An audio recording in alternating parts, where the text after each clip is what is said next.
Yeah, go. All right, so your patient has begun to calm down. We've been able to remove a single restraint. We're gonna move on to the next step, which is to remove the opposite leg.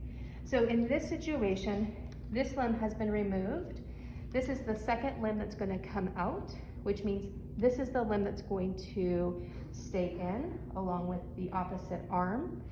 What we're gonna first do is reposition the leg that's gonna stay in to the same side.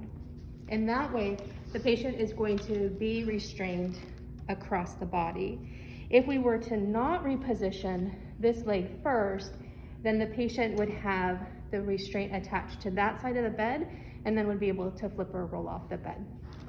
So because we're repositioning, we are going to first remove the restraint from the bed.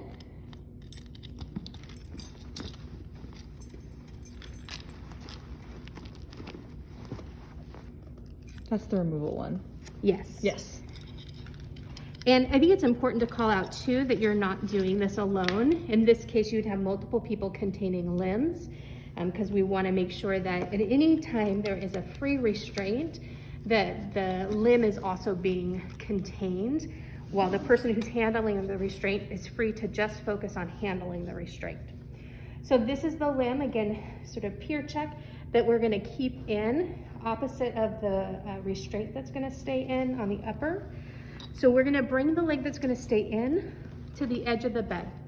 Now she will feel perhaps a little bit vulnerable as we pull that leg to the side, but ultimately she's going to have free range of motion of that limb that's staying in.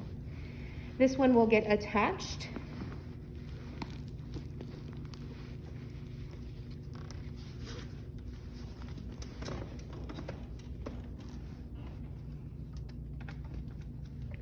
Fixed part of the frame.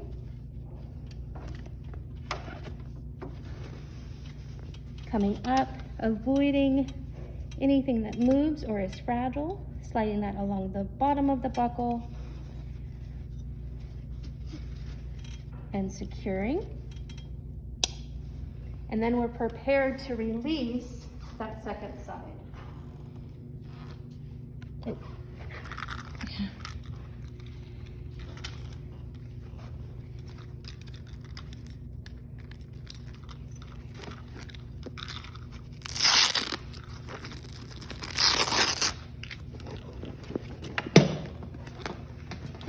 Come up and away. And now she's down to 2-point restraints.